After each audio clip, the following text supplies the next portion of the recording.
సీట్లు అవసరం ఉన్నాయి కనుక ప్రభుత్వం నిలబడాల్సిన వాళ్ళ అవసరం ముందు మీరు అవసరం లేదు. తెలంగాణలో 8 మంది ఎంపీలు ఉన్నారు కదా, మన సంగతి ఏంటి? మరి తెలంగాణ గురించి ఆలోచించాలని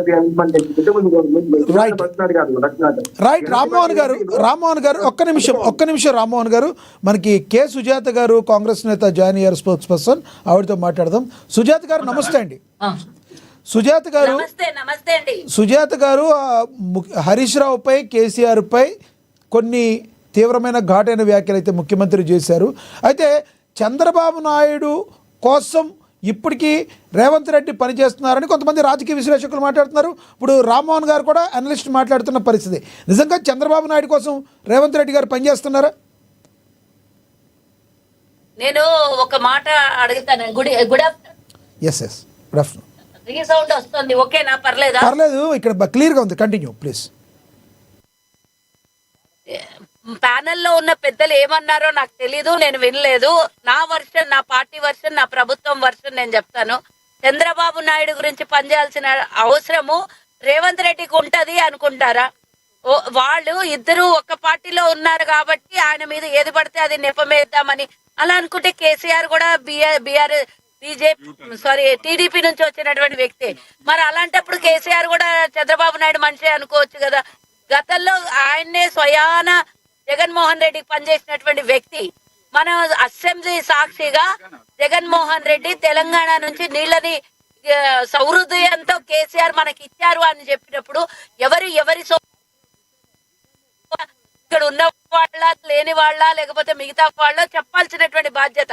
ఎక్కడ కూడా అధికారికంగా చంద్రబాబు నాయుడుతో రేవంత్ రెడ్డి గారు పనిచేస్తున్నారు అనేది దాఖలాలు లేకుండా ఆరోపణలు చేయడం ఎంతవరకు కరెక్ట్ అని నేను ఒక మాట అడుగుతున్నాను. నేను రెండవ మాట ఏమడుగుతున్నాను, సుజాత్ గారు అనలిస్ట్ రామ్మోహన్ గారు మిమ్మల్ని ప్రశ్న అడుగుతున్నారు, సమాధానం చెప్పండి. రామ్మోహన్ గారు ఇందరు మీరు అడిగింది అడగండి సుజాత్ గారిని. నేను ఏమంటున్నా సార్, ఆనాడు అన్యాయం చేసడానికి వీళ్ళు, ఈనాడు అన్యాయం చేసిన వాళ్ళు కొట్లాడుకొని అసలు సమస్య వచ్చి తెలంగాణ నష్టం జరుగుతుంది. బీజేపీ కేంద్ర ప్రభుత్వం జోక్యం చేసుకొని ఇరు రాష్ట్రాల ముఖ్యమంత్రిని పిలిపియాలి, కేంద్ర ప్రభుత్వమే జోక్యం చేసుకొని ఈ పరిష్కారం చేయాలి. వీళ్ళ పంచాయతీ తీరదు అంటున్నాను. తెలంగాణకి ఎవరు సెంటిమెంట్ తో మేము చేస్తామనుకుంటున్నాం. రెండు పార్టీలు మధ్యన మూడో పార్టీగా ఉన్న బీజేపీ కేంద్ర ప్రభుత్వం దీన్ని ఇందాక అన్నారు కదా, ఆయన గురువు గారు ఈయన శిష్యుడు, గురు శిష్యులు ఇద్దరు కలిసి తెలంగాణకు అన్యాయం చేస్తున్నారని మాట్లాడారు. అదే సుజాత్ గారికి చెప్పండి మీరు. చెప్తున్నాను. ఇప్పుడు వీళ్ళిద్దరు నేను చేస్తున్నా, అంతకుముందు జగన్మోహన్ రెడ్డి కేసీఆర్ కలిసింది కదా, అందుకని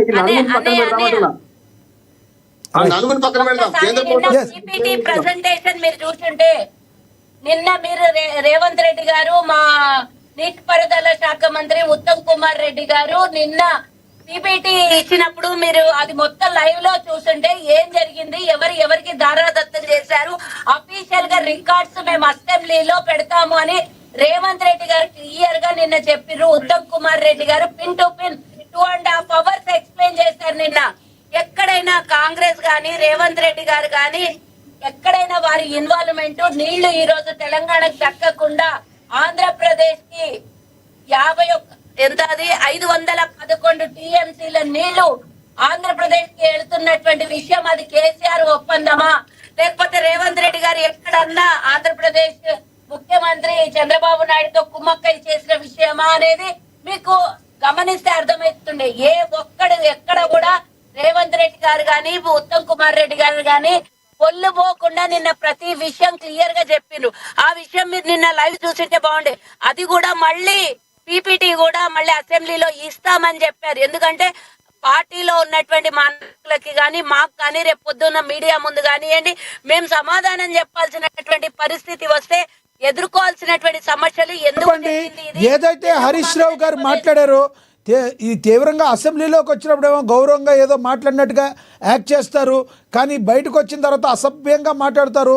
ఒక మాజీ ముఖ్యమంత్రిని పట్టుకుని రాళ్లతో కొట్టేటట్టు లేదంటే హ్యాంగ్ చేసేటట్టు మాట్లాడటం చాలా దారుణం. పెద్ద యాక్టర్ అవార్డు ఏమన్నా ఇస్తే ఈ రేవంత్ రెడ్డికి ఇచ్చే యాక్టర్ అవార్డులు అందరికంటే కూడా చాలా పెద్ద యాక్టర్ రేవంత్ రెడ్డి అని మాట్లాడటాన్ని, హరీష్ రావు మాట్లాడటాన్ని ఎలా చూస్తారు మీరు? అవార్డు ఇవ్వాలి.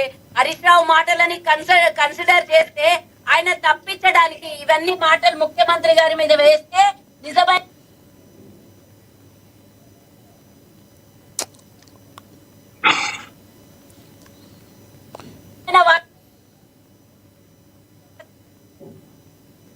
రైట్ కట్ అవుతుంది సార్. రైట్ సుజాత గారు, మీ దగ్గర సిగ్నల్ లేనట్టుంది, మీరు ఏదో వెహికల్లో ఉన్నట్టున్నారు. ఓకే, ఏది ఏమైనప్పటికీ ధన్యవాదాలండి చర్చలో పాల్గొన్నందుకు. రామ్మోహన్ గారు అండ్ వెంకటరెడ్డి గారు చర్చలో పాల్గొన్నందుకు, అండ్ కె సుజాత గారు.